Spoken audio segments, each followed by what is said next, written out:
Bonjour à toi, cher spectateur. Transformers, le commencement, ou Transformers Wham de Josh Cooley. Alors, j'aime bien la saga Transformers, personnellement. Donc, même si je trouve qu'elle a des énormes défauts, quand un film Transformers sort, même s'il est annexe à la saga, même s'il aborde de nouveaux personnages, je me dis pourquoi pas, ça peut être sympa. Et j'avoue que là, le fait que ça soit un film d'animation, ça m'a intrigué.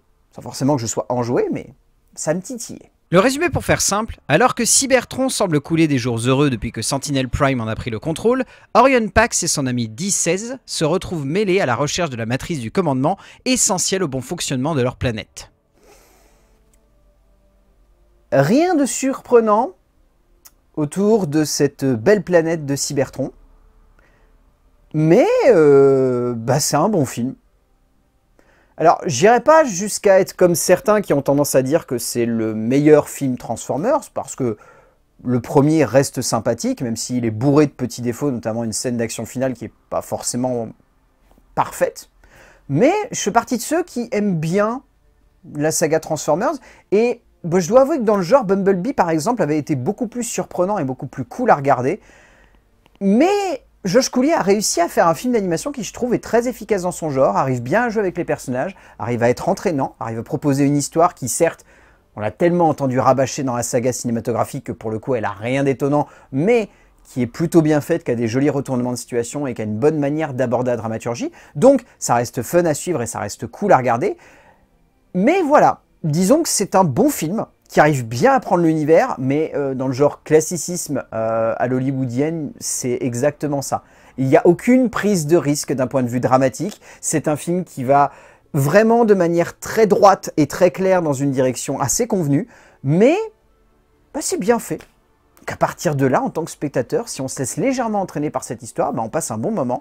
C'est peut-être tout ce qu'on demande à un film Transformers, au vu de la qualité assez médiocre qu'a pu avoir la saga durant certains de ses épisodes. Reprendre une saga en cours et essayer de proposer quelque chose de radicalement différent, sans forcément perdre totalement le ton de base qui a été donné à celle-ci, notamment au cinéma, est une tâche particulièrement ardue et complexe pour un auteur qui voudrait pourtant faire bien les choses. Josh Cooley reprend donc les commandes de l'univers d'Hasbro, le temps d'un film d'animation qui fonctionne bien dans son genre, qui ne change pas les codes de la saga, qui apporte juste ce qu'il faut d'animation pour que l'univers éclate un peu plus à l'écran, et que, surtout, on ait la sensation de voir un film qui change un peu des derniers épisodes de la saga, sans forcément que cela soit si surprenant. Alors, en termes d'écriture, donc à la base, on a une histoire développée par Andrew Barrer et Gabriel Ferrari, qui a ensuite été réécrite par ces deux scénaristes, ainsi que Eric Pearson.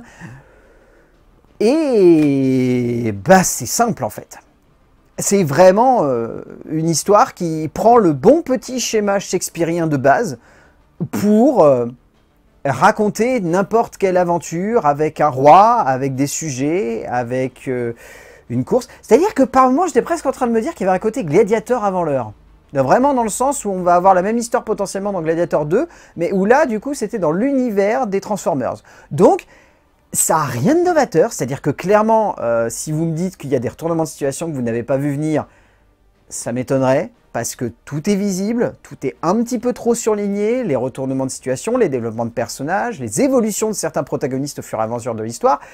Et tout ça, voilà, on le voit venir à 10 km et on se pose pas vraiment de questions. Après, en soi, cette structure dramatique, elle a quelque chose d'assez simple mais d'assez efficace, je trouve. C'est-à-dire que dans le genre, le côté très shakespearien, ça fonctionne bien si c'est bien utilisé. Ça n'a rien de révolutionnaire, ça n'a rien d'entraînant, ça n'a rien où on va se dire « Waouh, c'est un truc novateur !» Mais ça suffit à avoir les bons éléments pour faire en sorte que le spectateur, même s'il arrive à deviner une base de ce qui se passe, arrive quand même à se laisser embarquer là-dedans. Donc, ça reste intriguant comme manière de construire une histoire que de prendre ce schéma-là, qui peut sembler très convenu et très facile, mais qui, bien dirigé, permet tout de même à cette structure de tenir la route et de nous laisser en haleine jusqu'à la fin. Et après, voilà, encore une fois, il y a ce côté, on met plein de personnages, on leur donne des caractères très opposés, ou alors des jeux de complémentarité qui vont faire qu'on va pleinement s'attacher à eux, et c'est là-dedans, en fait, que réside la force de scénario. Ça n'est pas dans sa manière d'aborder l'histoire, c'est dans sa manière de faire en sorte que l'histoire soit suivie par des personnages qu'on trouve attachants. La base donc de la structure dramatique de Ferrari, Bauer et Pearson n'étonnera personne, donnant presque l'impression que les trois auteurs n'ont pas voulu prendre le moindre risque, mais avant tout baser l'immersion sur le fait d'apprécier et de s'identifier au parcours de ces héros. Orion, D16 et Elita forment un trio de tête qui fonctionne bien, rejoint ensuite par B127, pour un ensemble de protagonistes attachants que l'on souhaite voir évoluer et progresser dans cette aventure, mais comme évoqué avant, il est parfois difficile de ne pas voir à l'avance tout ce qu'ils vont devenir et ce qu'ils risquent fortement d'arriver à ces héros, surtout quand on connaît un peu l'univers. En termes de mise en scène, donc Josh Cooley, à qui on doit tout de même Toy Story 4, donc déjà un film qui tira un peu sur la corde en termes de saga. C'était peut-être la seule crainte que j'avais, c'était le côté on tire un peu trop la corde sur une nouvelle saga et on décide de faire un passage à l'animation complète alors que déjà la saga était quand même une saga très animée. Disons que en tant que tel, on sent qu'il y a une aisance de la part de Josh Cooley à traiter les personnages de Transformers, ce qui fait que le but n'est pas de jouer sur le gigantisme, contrairement à ce que faisaient les films. Le but est beaucoup plus de jouer en fait sur l'aspect identification primaire avec ces personnages, donc de rattacher ça aux jouets. Ce qui du coup est pas déconnant comme choix de la part d'un mec qui a décidé de faire du Toy Story 4, non pas un film qui jouait sur la dimension des jouets par rapport au monde des humains, mais simplement sur traitons les jouets comme des êtres humains. Donc il y a une certaine logique dans le choix de ce réalisateur qui fait que du coup les Transformers deviennent plus des personnages très humanoïdes que des robots gigantesques qui vont s'affronter au milieu d'êtres humains.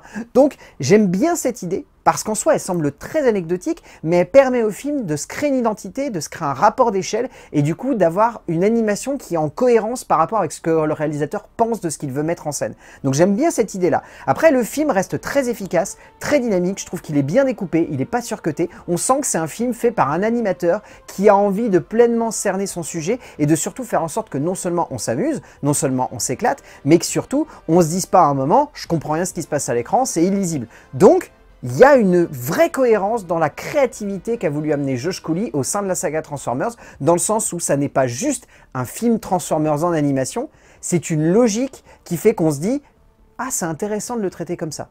Parce que, par rapport au film en live action, ben, il y a un vrai rapport qui se fait avec les Transformers, et il y a surtout une envie de traiter l'action dans le mouvement, qui n'est pas autour du gigantisme, qui est juste autour de voir des bonnes scènes d'action avec des personnages qui certes vont se transformer, mais auxquels on va réussir à s'identifier aussi. Cooley n'étonnera donc pas par son travail de l'animation ici, même s'il faut bien avouer que ses choix de mise en scène autour de la ville d'Icon donnent une belle identité à cet univers et changent un petit peu de ce que l'on a eu l'habitude de connaître par le passé cinématographique ou télévisuel de celui-ci. Après, le metteur en scène ne prend pas trop de risques dans l'animation, essayant de coller à une base esthétique déjà présente dans les précédents volets en live action, mais faisant en sorte tout de même que l'on se laisse avec plaisir porter par cette aventure et que l'on accepte les choix parfois assez minimes mais qui donnent une certaine posture ou identité à un univers qui profite de ce passage à l'animation pure. En termes de casting, je trouve celui-ci particulièrement créatif. Alors pour le coup, j'ai eu la chance de voir le film en VO. Je trouve par exemple que Keegan-Michael Key est vraiment bon dans le rôle de B127. Je vous laisse à découvrir quel personnage iconique de la saga il joue. Je trouve que Brian Tyree Henry est vraiment excellent lui aussi. Il a une voix et je trouve que ça fonctionne très bien. Scarlett Johansson est très identifiable, mais pour le coup, je la trouve très cool, tout comme Jon Hamm, très identifiable aussi, mais très cool. Steve Buscemi et Laurence Fishburne sont tous les deux excellents et ont des rôles très charismatiques et pour le coup, ils les portent très bien. Et je dois avouer que le choix principal du film, qui est assez audacieux en soi parce que il a une voix très identifiable, bah ça fonctionne bien. Et on sent qu'il y a une vraie aisance à interpréter le personnage de Orion Pax. Et je trouve que vraiment il a une très jolie évolution. Et l'acteur en plus porte très bien le personnage. Chris Hemsworth arrive plutôt bien à emmener ce casting, l'acteur donnant une place importante et assez juste à Orion, même si pour être honnête, il faut un peu s'habituer à sa voix lorsque le film commence. Au bout du compte, Transformers le commencement ou Transformers 1, rien d'étonnant, comme je le disais au début, mais la sensation de voir un cinéaste à l'aise dans un univers qu'il comprend pleinement pour raconter une histoire très classique. C'est un film qui, encore une fois, ne prend aucun risque en termes de structure dramatique et en termes de développement de personnages. Mais c'est un film qui arrive à faire en sorte que cette histoire qui pourrait sembler anecdotique devienne quelque chose de très prenant par le biais d'une action très bien faite et d'acteurs en plus qui se donnent à fond pour leur personnage et qui font que le doublage vocal fonctionne extrêmement bien. Donc Transformers le commencement de Josh Cooley, si vous avez l'occasion de le voir en salle, bah allez-y, je pense que vous avez passé un bon moment. Qui plus est, on est en vacances, donc dans le genre trip fun pour les gamins fans d'action, c'est ce qu'il faut. Et les adultes, vous n'allez pas non plus vous ennuyer à côté. A plus!